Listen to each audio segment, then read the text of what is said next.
Nama saya Ahmad Gaus. Buku ini berjudul Era Ketika Agama Menjadi Warisan Kultural Milik Bersama. 9 pemikiran Denny J.A. soal agama di era Google. Bagian ke-9, agama sebagai warisan kultural milik bersama umat manusia. Sekarang kita sampai pada gagasan utama buku ini, yakni agama sebagai warisan kultural milik bersama umat manusia. Ini adalah gagasan yang sangat unik dan segar karena belum pernah kita dengar sebelumnya. Bukan hanya unik dan segar, tapi juga sangat kuat. Denny J.A. menuangkan gagasan itu dalam kata-kata yang juga sangat kuat. Agama sebagai warisan kultural milik bersama umat manusia. Formulasi kata-kata yang kuat itu akan menjadi quote atau excerpt yang abadi karena akan terus diingat orang. Berjilid-jilid buku bisa ditulis oleh para ilmuwan. Beratus-ratus karya bisa lahir dari tangan para intelektual yang produktif. Tapi kalau mereka tidak mampu menuangkan gagasannya dalam satu kalimat yang kuat, mudah diingat dan quotable, maka gagasan-gagasan mereka hanya akan menumpuk di lemari perpustakaan atau menguap begitu saja di antara gagasan-gagasan lain. Di pasar ide yang sangat berisik, tidak setiap gagasan dapat didengar orang. Apalagi di era media sosial seperti sekarang ini. Semua orang berbicara dan ingin didengar. Akibatnya kita tidak mendengar apa-apa. Karena memang tidak ada yang layak didengar. Maka kalau seseorang ingin gagasannya didengar di tengah gemuruh pasar, ia harus membuat dentuman. Semua orang akan tertegun, mendengarkan dan terkesima lantaran apa yang dikatakannya benar-benar segar, baru mendobrak kebekuan. Orang akan menjadikannya sebagai kata-kata mutiara yang akan disebarkan pada orang lain karena dia yakin bahwa gagasannya itu perlu diketahui oleh banyak orang sebagai inspirasi. Saya ulangi lagi ungkapan dari Denny J.A. ini. Agama-agama adalah warisan kultural milik bersama umat manusia. Saya merasa mendapat pencerahan. Kata-kata itu bernas. Kata-kata itu mengubah perspektif tentang hubungan antar agama yang selama ini cenderung dilihat dalam bingkai teologi atau keimanan. Bagi saya, kata-kata itu mampu menerobos tembok pembatas antar agama yang sudah terbangun berabad-abad. Kita tahu, hubungan antar agama dimanapun cenderung bersifat seremonial, kaku, bahkan konfliktual. Apalagi preferensi utamanya ialah truth claim, klaim kebenaran, di mana masing-masing pihak merasa paling benar dan paling selamat. Yang lain sesat semua dan harus diselamatkan. Sejarah agama, sejarah kita didikte oleh sejenis teologi eksklusif yang menyingkirkan orang lain. Memandang yang lain sebagai musuh abadi yang harus dimusnahkan. Para peneliti studi agama menyebut ini sebagai teologi kebencian. Representasinya adalah para teroris. Tapi teologi kebencian dipeluk bukan hanya oleh para teroris, melainkan juga oleh mereka yang mendukung dan mengamini secara diam-diam tindakan para teroris itu. Artinya, teologi kebencian tertanam sangat dalam di lubuk hati para pemeluk agama ketika berhadapan dengan pemeluk agama lain. Kekerasan atas nama agama termasuk perang dan terorisme adalah perwujudan sejati dari teologi kebencian ini. Maka kaum sekuler dan ateis menuduh agama bertanggung jawab atas berbagai kekerasan berdarah di muka bumi. Tidak mudah memang untuk keluar dari jebakan teologi kebencian ini. Sebab jeratnya sudah terpasang dan dipasang di mana-mana. Di keluarga, di lingkungan, di tempat ibadah, di sekolah, di mana-mana. Dari kecil setiap orang diajari untuk membenci mereka yang berbeda, agama dan keyakinannya. Di titik inilah kata-kata Denny J.A., agama-agama adalah warisan kultural milik bersama umat manusia, menjadi penting karena menumbuhkan cara pandang yang berbeda terhadap hubungan antar agama. Ia menjadi seruan kepada setiap pemeluk agama untuk memandang agama dan tradisi keimanan yang lain sebagai miliknya juga. Pertanyaannya, bagaimanakah Denny J.A. bisa sampai pada gagasan seperti itu? Dalam bukunya yang berjudul 11 Fakta Era Google, Bergesernya Pemahaman Agama yang terbit pada tahun 2021, Denny J.A. merefleksikan pengamatannya terhadap agama di masa revolusi industri keempat. Menurutnya, di era ketika disrupsi dan perubahan mendasar terjadi pada teknologi, bisnis, politik, dan media massa, maka disrupsi dan perubahan mendasar juga terjadi pada cara kita memandang dan menikmati hazanah agama. Denny J.A. mengamati sebuah fenomena yang menurutnya akan semakin sering kita saksikan, yakni perayaan hari besar agama yang dilakukan oleh lintas agama. Hari Natal tidak hanya dirayakan oleh pemeluk agama Kristen. Pemeluk agama lain, bahkan yang tidak beragama sekalipun, ikut merayakan. Mereka menikmati kehangatan komunitas, tukar-menukar hadiah, menghias ruang tamu dengan pohon terang. Bahkan mereka ikut menjadi tuan rumah acara. Walau mereka tidak percaya bahwa Yesus lahir tanggal 25 Desember. Mereka ikut membagi kasih sayang dalam perayaan itu, walau mereka tidak percaya ada manusia yang bisa lahir dari ibu yang perawan. Bulan Ramadan kini juga telah dimiliki oleh seluruh umat manusia. Mereka ikut menikmati keunikan berpuasa, berlapar berhari-hari, walau mereka tidak percaya bahwa surga hanya untuk orang Islam. Hari Raya Idul Fitri tidak hanya dirayakan oleh umat Islam. Penganut agama lain dan bahkan yang tidak beragama sekalipun ikut merayakannya. Mereka ikut merasakan kehangatan bermaaf-maafan. Walau mereka tidak percaya Quran itu wahyu dari Tuhan pemilik semesta. Orang-orang non-Hindu, kata Denny, kini juga merayakan hari Nyepi. Malam dibiarkan gelap gelita, merenung, masuk ke dalam diri.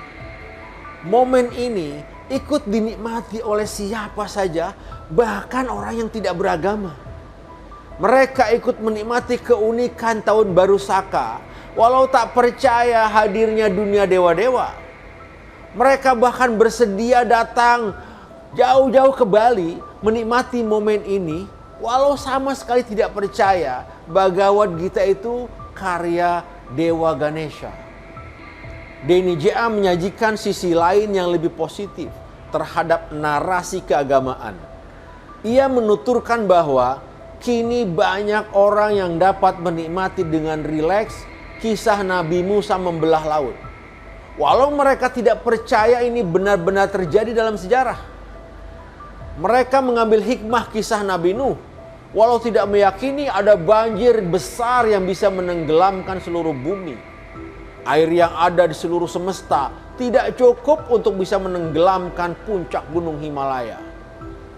Begitu juga kisah Nabi Ibrahim yang mengorbankan anaknya. Mereka ikut menyelami dan menikmati filosofinya. Dan mereka tidak terlalu peduli siapakah anak yang dikorbankan Nabi Ibrahim itu.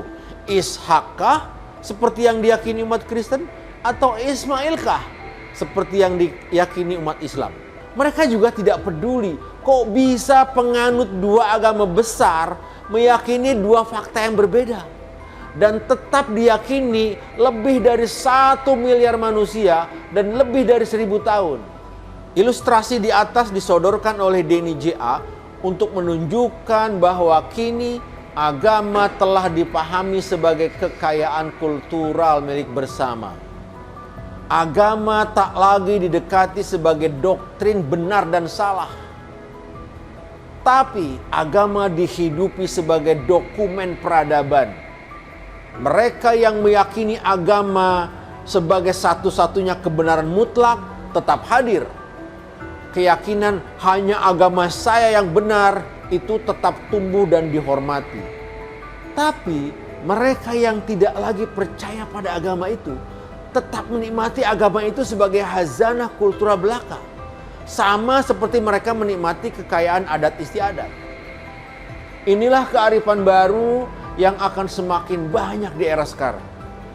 Orang memandang, menghormati, dan menikmati agama sebagai kekayaan kultural milik bersama. Tidak hanya 4.300 agama yang kini ada dan dihormati dan dianggap kekayaan kultural milik bersama, tapi juga puluhan ribu aliran kepercayaan.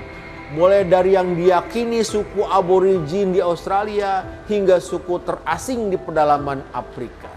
Agama-agama sebagai kekayaan kultural bersama mungkin masih terbatas di negara-negara maju dan di kalangan orang-orang yang tercerahkan.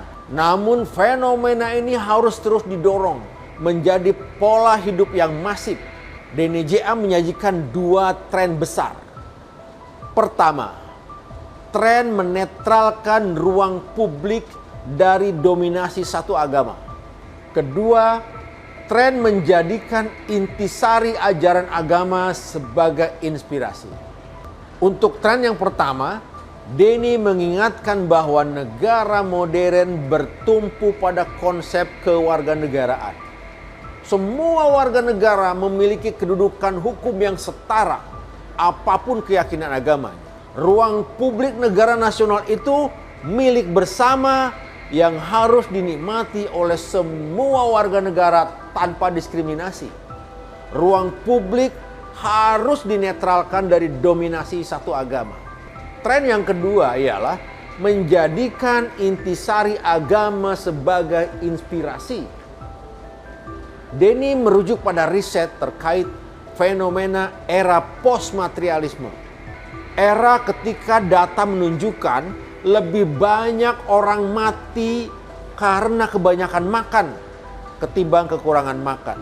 Data menunjukkan lebih banyak orang mati karena bunuh diri ketimbang karena korban terorisme plus perang plus bencana alam. Ini era kebutuhan meaning of life. Sebanyak 4.300 agama yang ada plus puluhan ribu aliran kepercayaan yang lain adalah samudra inspirasi untuk meaning of life. 3 inspirasi terpenting dunia agama dan kepercayaan adalah kebajikan, power of giving, dan kesatuan manusia atau oneness. Ketiga prinsip itu sudah kita bahas dalam video sebelumnya. Intinya di era sekarang ini peran agama sebagai samudra inspirasi bagi makna hidup, meaning of life menjadi penting. Menjadikan intisari agama-agama sebagai inspirasi bagi kehidupan umat manusia adalah seruan terpenting dari gagasan Denny J.A. Seruan ini tidak lahir dari ruang hampa. Ia hasil dari pengamatan dan renungan intensif terhadap berbagai tren yang muncul di era revolusi industri keempat. Di era inilah terjadi disrupsi dan perubahan mendasar dalam cara kita memandang agama. Denny menyebutnya pergeseran pemahaman agama di era Google dari kebenaran mutlak menjadi kekayaan kultural milik bersama. Denny J.A. sudah menyodorkan dua tren besar yang memulai pergeseran itu, yakni menetralkan ruang publik dari dominasi satu agama dan tren mengambil intisari agama untuk meaning of life. Di balik dua tren besar itu, menurutnya bekerja 11 fakta baru dan lama yang semakin lama semakin kuat. Antara lain ilmu pengetahuan dan teknologi yang kini menjadi kekuatan kreatif peradaban. 11 fakta di era Google menjadi hukum besi yang perlahan tapi pasti mendorong kita menghormati dan menikmati dunia agama yang kini jumlahnya 4.300 itu sebagai kekayaan kultural milik bersama. 11 fakta Google itu menurut Denny akan mengubah cara kita memahami agama. Apa saja 11 fakta era Google itu? Pertama, di negara yang indeks kebahagiaannya tinggi atau World Happiness Index, umumnya level beragama masyarakatnya rendah. Negara yang paling mampu membuat warganya bahagia, sebagaimana diukur oleh World Happiness Index, populasi di negara itu cenderung menganggap agama tak lagi penting dalam kehidupan mereka, diukur dari Religiosity Index. Kedua, di negara yang tingkat beragamanya tinggi, Religiosity Index, pemerintahannya cenderung korup. Banyak negara yang lebih dari 90% populasinya menyatakan agama sangat penting dalam hidup mereka. Di negara itu tingkat korupsi pemerintahannya juga sangat tinggi, diukur dengan The Corruption Perception Index. Ketiga, di negara yang pembangunan manusianya tinggi, Human Development Index, tingkat beragama masyarakatnya cenderung rendah. Human Development Index mengukur kemajuan negara dengan aneka dimensi mulai dari kesejahteraan, kesehatan, hingga pendidikan. Itu hal penting yang membangun manusia. Top 10 negara yang tertinggi HDI-nya cenderung masyarakatnya tidak menganggap agama sebagai hal yang penting dalam hidupnya. Keempat, pada masyarakat yang tingkat beragamanya tinggi, memiliki kecerdasan rata-rata cognitive test measurement lebih rendah dibandingkan masyarakat yang tingkat beragamanya lebih rendah. University of Rochester secara khusus mengukur hubungan antara tingkat IQ dengan agama. Hasil temuan itu diterapkan untuk teritori dunia. Kelima, dua agama paling besar, Islam dan Kristen, meyakini dua fakta yang bertolak belakang. Mustahil dua fakta itu benar semua. Salah satunya pasti salah. Publik luas menyaksikan fakta yang salah pun bisa diyakini oleh lebih dari 1 miliar manusia dan lebih dari 1000 tahun. Kristen meyakini fakta bahwa Yesus, Nabi Isa wafat di salib. Islam meyakini fakta sebaliknya. Yesus atau Nabi Isa tidak wafat di salib. Kristen meyakini yang akan dikorbankan oleh Nabi Ibrahim adalah Ishak. Islam meyakini yang akan dikorbankan oleh Nabi Ibrahim adalah Ismail. Dari kasus dua fakta itu, mustahil dua-duanya benar. Jika Nabi Isa atau Yesus wafat di salib, maka mustahil fakta Nabi Isa tidak wafat di salib itu benar. Begitu pula sebaliknya.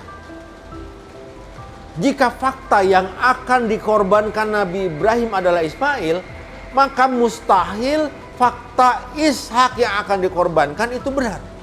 Begitu pula sebaliknya. Pasti ada yang salah di antara dua keyakinan itu. Toh, fakta yang salah bisa diyakini oleh begitu banyak manusia, begitu lama. Inilah kenyataan agama. Bahkan ini terjadi pada salah satu dari dua agama terbesar di atas. Keenam, Arkeolog, antropolog, dan ilmuwan menemukan banyak fakta. Menurut temuan mereka, beberapa nabi itu bukan tokoh sejarah. Musa, Nuh, Adam. Arkeolog juga menemukan betapa beberapa kisah nabi itu menyerupai kisah rakyat dari era peradaban yang lebih tua dari usia kitab suci. Temuan itu juga mengubah cara kita memahami masa lalu di era kitab suci diriwayatkan. Kisah Nabi Musa misalnya, bahwa Nabi Musa ketika bayi dibuang di sungai, diletakkan dalam keranjang, lalu ditemukan di negeri lain oleh petugas kerajaan. Kemudian ia dibesarkan di istana, lalu ia kembali ke tanah asal menjadi pemimpin. Kisah Nabi Musa di atas sama persis dengan kisah Raja Sargon dari Sumeria atau Mesopotamia yang dokumennya lebih tua dibandingkan dengan Bible. Ketujuh, kebijakan publik top 10 negara paling sejahtera, paling bahagia, paling membangun manusia tidak lagi merujuk kepada kitab suci. Hukum yang disusun di parlemen, temuan ilmu di laboratorium, perkembangan bisnis di dunia modern, keputusan politik pemangku kebijakan, semua diambil dengan semakin tidak merujuk pada kitab suci. Kedelapan, kini hidup kurang lebih 4.300 agama yang berbeda. Peradaban menyaksikan pertarungan kaum fanatik, mengklaim berbagai kebenaran mutlak yang saling bertentangan. Sebuah renungan untuk melihat betapa perbedaan itu terjadi pada isu dan pokok masalah yang tidak bisa difalsifikasi. Tidak ada pegangan objektif untuk mengetahui yang mana yang benar.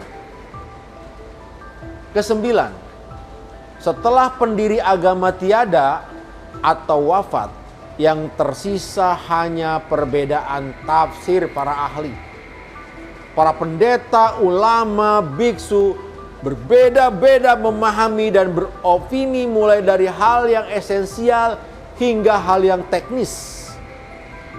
Di dalam agama Islam misalnya, soal siapa pengganti Nabi Muhammad selaku pemimpin masyarakat. Haruskah pengganti itu keturunan Nabi atau pemimpin yang dipilih? Perbedaan itu bahkan terjadi di kalangan generasi pertama Muslim.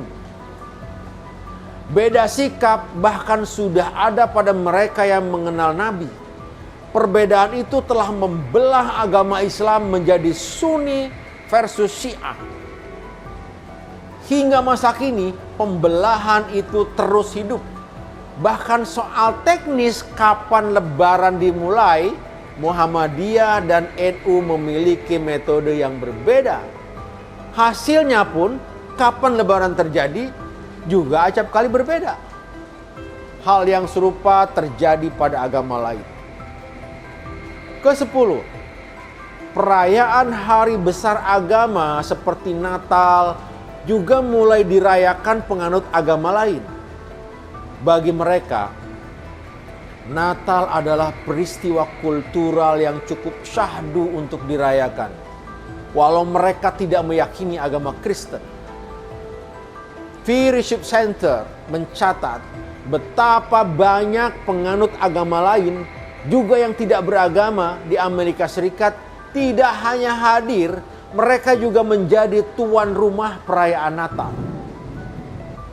Ke-11, hak asasi manusia menghargai kebebasan beragama ataupun tidak beragama. Apapun tafsir dan keyakinan soal Tuhan, agama dan kebenaran diserahkan kepada pilihan individu. Keyakinan itu dilindungi sejauh tidak ada pemaksaan dan kekerasan kepada pihak lain. Kini mereka yang tidak meyakini agama apapun adalah segmen terbesar nomor 3 di dunia setelah penganut Kristen dan Islam.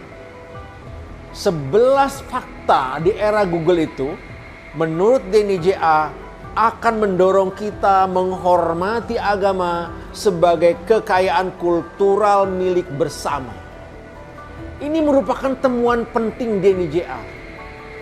Di hadapan fakta bahwa kini ada sebanyak 4.300 agama dan puluhan ribu kepercayaan, tidak bisa lain. Kita harus menerima dan mengakuinya sebagai milik kita juga. Agar kita terhindar dari konflik atas nama agama, atas nama keyakinan yang selalu memakan korban. Agar dunia lebih nyaman untuk dihuni. Dengan segala kelebihan dan kekurangannya, ribuan agama dan kepercayaan itu telah menjadi pelita hidup Homo sapiens sepanjang masa dan sekaligus sumbu penggerak peradaban. Karena itu, sekali lagi sebagai penutup, saya ingin mengutip kembali kata-kata sakti dari Denny J.A. Agama-agama adalah warisan kekayaan kultural milik kita bersama umat manusia. Kata-kata itu sangat kuat, quotable, mencerahkan dan mengubah perspektif tentang hubungan antar agama yang selama ini cenderung dilihat dalam bingkai teologi atau keimanan.